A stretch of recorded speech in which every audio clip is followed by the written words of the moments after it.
Pagi ini kita baca ayat itu.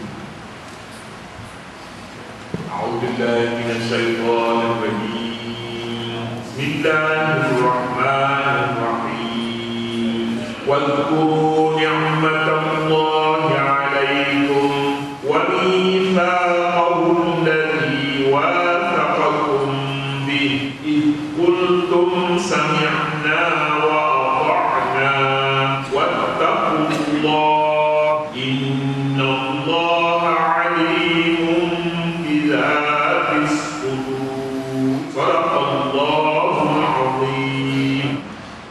Kita masih ada dalam ayat yang sebelum itu pada penghujungnya, yaitu pada ma yuridullahu yaj'al 'alaikum min haraj dan Islam. Ma yuridullahu yaj'al 'alaikum min haraj. Allah Subhanahu wa taala tidak mahu menjadikan kamu menanggung kesusahan, haraj, kesusahan atau kepayahan. Walakin yuridu liyutahhirakum, tetapi Allah hendak membersihkan kamu, yakni mensucikan kamu. Wa liyutimma ni'matahu 'alaikum la'allakum tashkurun, dan Allah Subhanahu wa taala hendak menyempurnakan nikmatnya kepada kamu supaya kamu bersyukur. Pangkal ayatnya menyatakan, dalam ayat sebelum lagi menyatakan barang-barang yang boleh dimakan dan yang haram dimakan. Yang haram dimakan, yang halal dimakan, bahimatul an'am, binatang, ternakan, berkaki empat, an'am. Kemudian yang sudah dinyatakan yang haram dimakannya, jamu, maitatu, rahmul khinzir, darah, bangkai dan daging babi. Kemudian yang sudah dinyatakan dalam keadaan terpaksa untuk memelihara nyawa, dia haruskan, bukan diharuskan, dia maafkan makan. Maaf lain, harus lain, hukumnya harus hukuman tetap. Ini yang hukuman dalam keadaan terdesak. Faman qurra fi mahmasatin ghayra mutajadid fi, bolehlah dia makan dalam keadaan kebuluran, tidak ada makanan yang halal, boleh makan yang diharapkan itu. Ini namanya fiqhul taysir. Fiqhul taysir kata mudah, kata untuk memudahkan, yang bila dalam keadaan yang tertentu. Demikian juga dalam ayat yang berikutnya pula. Dalam ayat yang berikutnya adalah berwudu, mandi dengan air. Dalam keadaan ketiadaan air ada hukum khas baginya, yaitu tayammum, taysir.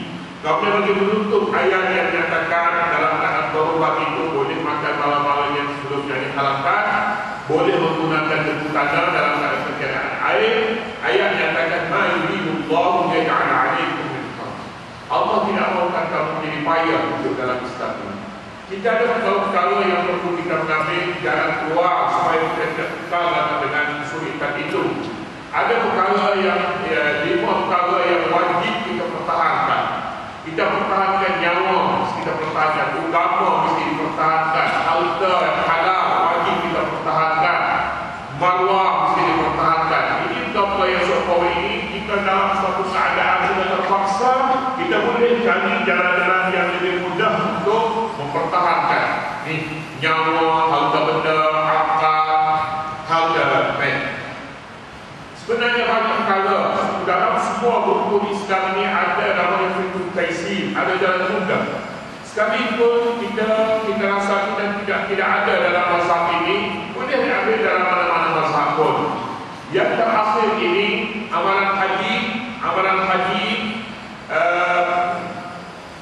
hukum asalnya melontar selepas zawal, selepas gelincir matahari pada hari tasyrik menurut Syafi'i, dan diamalkan sejak berapa lama. Dan bukan saja dalam mazhab Syafi'i, tapi juga dalam mazhab-mazhab 4 sekalipun, melontar selepas daripada zawal, selepas daripada gelincir matahari. Tetapi kurban yang baru-baru ini, kurban akibat terpijak, disebabkan berlomba-lomba untuk buat nafal awal dan mau melontar, mau juga selepas daripada zawal, ramai orang mati. Sedangkan fatwa ulama sudah lama boleh melontar sebelum daripada zawal, kerana fiqhul taysir, kerana memudahkan orang awam terjebak dalam keadaan yang kesesatan pada tempat lontar. Kesesatan. Tapi orang tak mahu disebabkan ulama yang mahu pegang juga kepada satu agama. Mazhab dia tak boleh. Boleh kalau tak boleh, rotas boleh berzawat. Kalau bukan seperti itu, mahu juga mazhab agama masing-masing mahu. Apa jadinya? Jadinya ratusan manusia mati terpijak. Inilah sebabnya ada manulidullahu yaj'ala 'alaikum min haraj. Siapa yang mau susah itu? Islam tak mau susah semua itu. Islam tak mau susah. Tidak letakkan kesulitan dalam hal ini. Betul. Kemudian yang boleh jadi tadi dia berada dalam waktu bersentuh dalam kulit laki-laki dan kulit perempuan. Waktu ini bukan waktu biasa, waktu darurat. Waktu darurat dia ada hukumnya sendiri. Tak payahlah kita takwil bulannya kita bukan menyentuh, kita disentuh tak apa. Kita sentuh pun kita tak ada nafsu, sentuh pun tak perlu. Ini waktu darurat. Waktu darurat dia akan khas padanya namanya taisi dalam semua mazhab. Dalam semua mazhab. Wa man yaqulu fi mahmasatin ghairu mutajadid bil fa inna Allaha ghafurur rahim. Dalam keadaan waktu terpaksa tak boleh makan dalam semua mazhab. Tak boleh. Tetapi dalam keadaan yang terpaksa itu semua mazhab tak boleh. Siapa kata tak boleh bila ayat Al-Quran menyatakan Muhammad Rasulullah, siapa yang terpaksa. Tetapi satu kala apabila manusia mengambil jalan mudah ini dia terlalu borong. Ini dalam keadaan darurat ini tuqaddaru bi qadariha, ditakdirkan diukur darurat itu keadaannya. Jangan belum sampai waktu darurat dah pakai darurat. Boleh makan malam jadi harap ini pada kita darurat. Dan apa dan darurat tarik, tak patah tarik lagi dia punya makanan. Kita lain ini bukan buku agama. Orang buku agama dia mempertahankan kehendak agama dia. Kehendak agama. Tetapi menyulitkan hidup dalam agama ini tidak boleh. Ibu yang mengandung yang kelimbangan anaknya, nanti anaknya ini bermasalah karena kekurangan susu disebabkan puasa. Ibu-ibu boleh berbuka puasanya karena takutkan anaknya bermasalah, anak kecilnya boleh berbuka tapi kena ganti. Ini hak anak-anak. Hak ibu ini dipertahankan, hak antara dia dengan Allah. Allah dah maaf kata dia. Kenapa anaknya terseksa sebab dia puasa? Puasa Allah Subhanahu wa taala berikan kelonggaran untuk berbuka. Ganti kepada hari yang lain jika ibunya mampu. Jika ibunya ibu pun sakit juga, sebenarnya anak juga, tidak payah ganti bayar fidyah. Orang tua tak perlu puasa disebabkan dia tua. Kenapa tak dipuasa juga? Tapi orang sakit itu orang tua, dia kata aku nak mati dalam keadaan puasa. Dia kata puasa, tak payah puasa. Hidup perlu jaga nyawa, tak payah puasa. Dah hari tak puasa itu kena ganti lain. Ganti lain ini bagi orang tua jika dia muda pula. Mana ada orang tua dia boleh jadi muda, tak payah tebus bayar fidyah terus. Bayar fidyah dalam bulan puasa juga. Mengapa? Ini dia berbuka puasa kerana dia sakit tua. Tua sakit. Oleh kerana itu tidak ada bagi orang tua ni muda sebenarnya tidak ada. Tak ada. Jika dia berbuka puasa itu kerana dia tua, bayar fidyah itu. Jangan tunggu lagi nanti hari bulan depan dia muda katanya. Ada. Begitulah dalam semua keadaan. Boleh jadi dia kata sehat, boleh dalam bulan depan dia sehat bukan sakit biasa. Kita sebut ini sakit tua. Sakit biasa mungkin, sakit tua juga. Umur dalam 40 lebih tak boleh berpuasa, apa yang puasa bayar fidyah. Dalam semua keadaan, umat Islam kadang-kadang menjadi mangsa kepada kesulitan yang fatwa yang diberi oleh ulama yang terlalu menekankan kepada kekerasan. Ada wajah juga, ada jalan di dalam kalangan ulama yang menekankan sulit ayah yang tidak mudah buka ni. Kenapa? Sebabnya bila dibuka orang guna kemudahan itu sampai bila-bila pun dia tak tarik darurat itu. Datang darurat ini untuk masa yang tertentu saja. Fatwa yang dikeluarkan oleh Imam Syafi'i lain waktu. Fatwa kata batal syarat berwudu untuk tawaf, waktunya lain. Waktunya barangkali kita kata 2,000 orang tawaf pada ketika itu dah cukup ramai. Nanti Imam Syafi'i kata kita pakai kita tawaf dan berwudu. Sekarang sudah 2 juta sudah kali berapa kali. Jadi oleh kerana itu kenapa undang-undang fiqh taysir, fiqh darurah ini bila dipakai. Sedangkan di dalam Islam ada fiqh darurah ini bukan bermakna menentang kesulitan dan tidak, ini satu keadaan khas yang diberi oleh Islam. Ayatnya disebutnya di sini, "Man yuridullahu yaj'ala 'alaikum min haraj." Allah tidak mahu kamu berada dalam satu kesulitan, sulit. Inilah juga fatwa yang diberi oleh setengah ulama, dan sampai pada hari ini pun orang menggunakan jalan mudah itu untuk lebih mudah lagi. Misalnya kediaman bagi seorang itu perlu untuk melindungi dirinya daripada hujan, daripada panas matahari. Jika dia terpaksa berhutang, dan jika dia terpaksa berhutang itu ada riba padanya, maka ini mesti jangan buat mau tak mau rumah mesti ada riba. Mereka kata ni kalau 400 itu dimaafkan sajalah, tapi untuk sebuah rumah tidak terlalu besar, cukup untuk membuat perlindungan daripada panas matahari dan hujan. Setakat itu saja. Besar sangat tak boleh. Tidak, sekali untuk riba itu kecil, tidak dipakai dengan seluas-luasnya. Besar pun tak boleh rumah pula sewa, rumah nak duduk sendiri. Ini bukan fatwa yang menyatakan bertolak daripada konsep darurah ini, cukup untuk melindungi diri daripada panas matahari dan daripada hujan. Itu saja. Itu pun jika perlu, jika terpaksa seorang itu mengambil riba dan tidak ada jalan lain daripadanya. Sepatutnya dalam masyarakat Islam ada jalan lain. Jalannya bukan jalan penekanan, tidak. Ada sistem bukan tetapi penekanan kepadanya. Tidak. Jalannya ialah ta'awun, tolong. Jalannya ialah infak.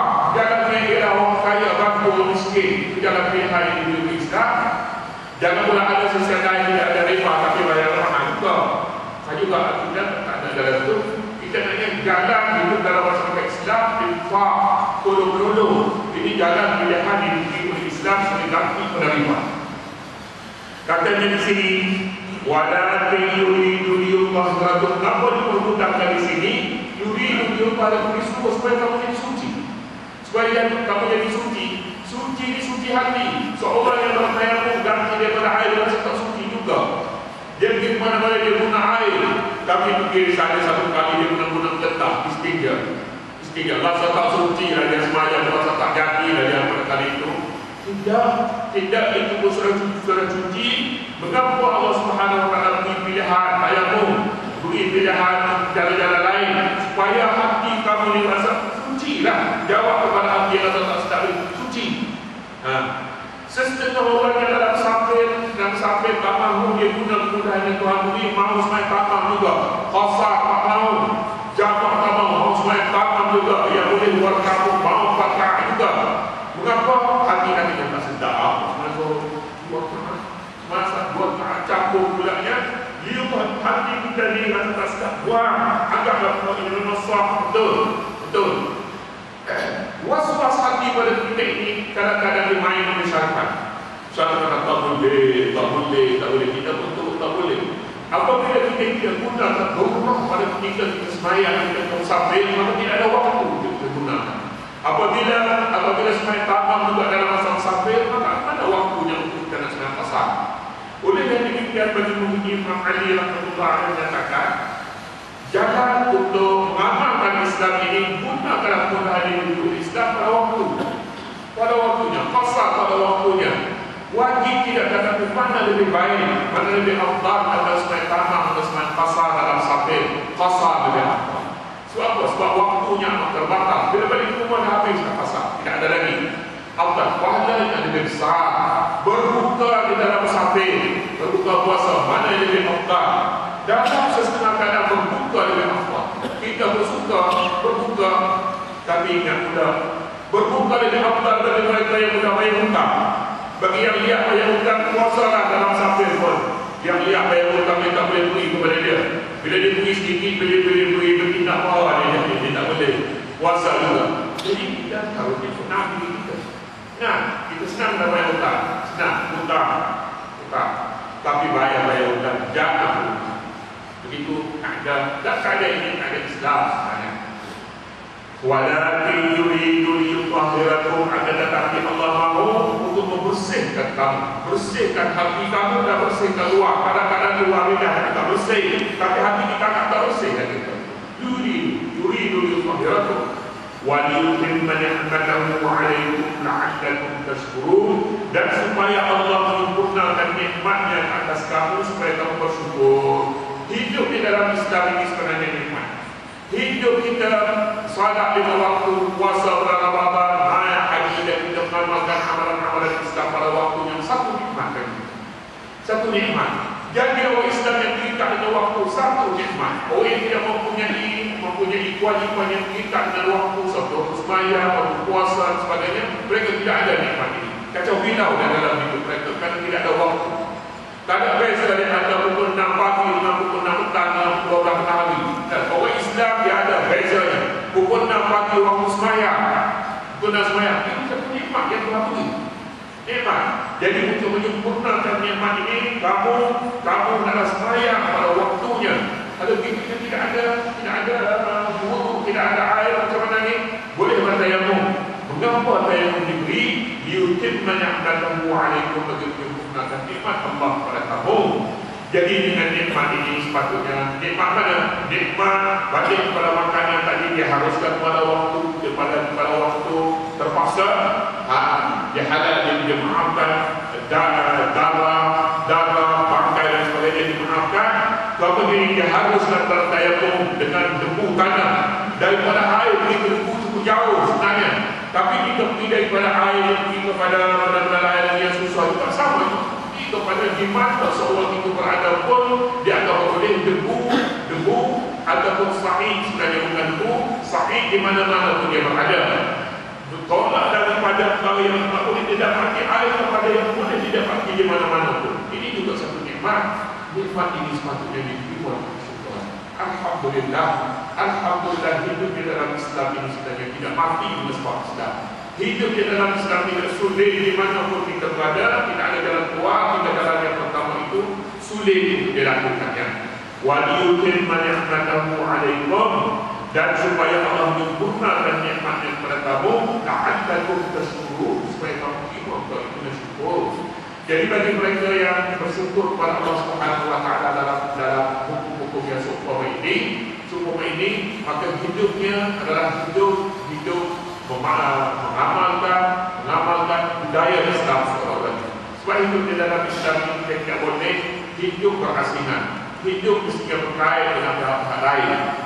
Hidup untuk mengamalkan Islam pun kita ada kait tanah dengan air pula tu, air pula yang usahakan untuk mendapatkan air, ada tukang paip yang pulanya, ada tukang macam-macam yang telah supaya kita dapat air dan masuk air dalam rumah. Alhamdulillah, syukur kepada Allah yang memberikan semua kemudahan ini semuanya. Syukur kepada Allah dan dalam nikmat air, banyak lagi nikmat air yang kita tak boleh senalai, tak boleh nak senalai. Banyak pihak kita tak boleh dapat air daripada dalam buah pintu rumah masuk ke dalam rumah. Jika tidak ada tukang paipnya, jika tidak ada orang gali paipnya, ada tukang yang boleh menjaga air yang macam-macam lagi lah. Kalau itu semua yang disyukur kepada semua pihak, bukan hanya kepada Allah Subhanahu wa taala, yang berikan juga kepada manusia.